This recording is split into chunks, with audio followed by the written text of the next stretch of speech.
Okay, so this video is meant to walk you through just how to do some simple calculations for energy.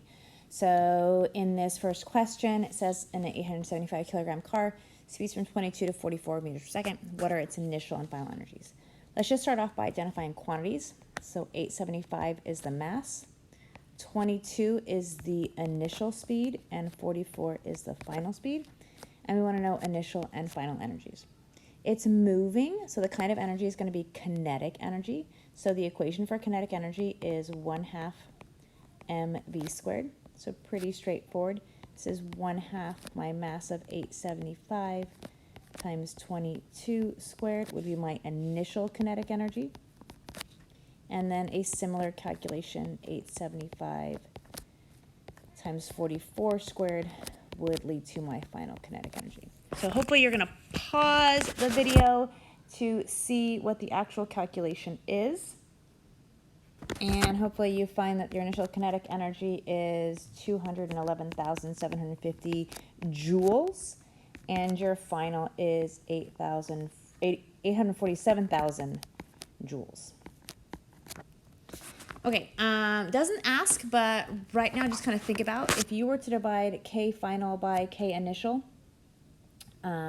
Hopefully you would see, like, if you did K final divided by K initial, so this is like 847,000 divided by 211,750. So pause the video, calculate that out, and you're going to get some factor. And calculate that out. We'll talk about that in class, kind of what that means. Okay, let's look at the next example. It says a slinky is stretched at a distance of 3 meters, so that's like an X value, if the amount of energy in the spring is 310 joules. So energy for a spring, that's US. It's asking us what is the spring constant, and the spring constant symbol is a K. So recall that spring energy is 1/2 kx squared. So I have my spring energy, it's 310 equals 1/2. I'm looking for a K, and my X value is 3. So again, pause the video, get practice on your calculator, solve for what K is.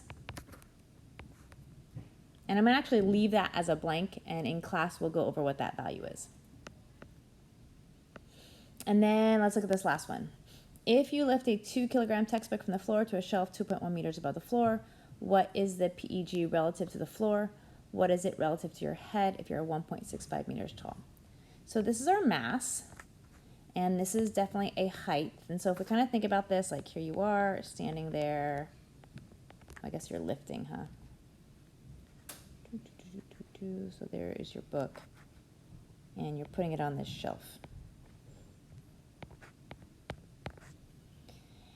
So we want to know what the PEG, or the gravitational potential energy, we symbolize it as UG. Its equation is mgh, where g is the gravity here on Earth.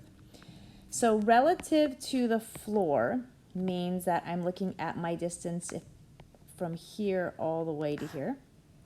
And that height is 2.1 meters. So when I go to calculate it, so UG from the floor would be equal to my mass of 2 times gravity times my height of 2.1.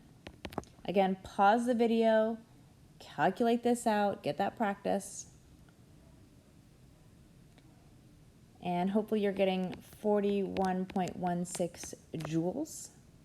If instead I want to do UG from my head, if I am 1.65 meters tall, then I'm really only looking at the height here.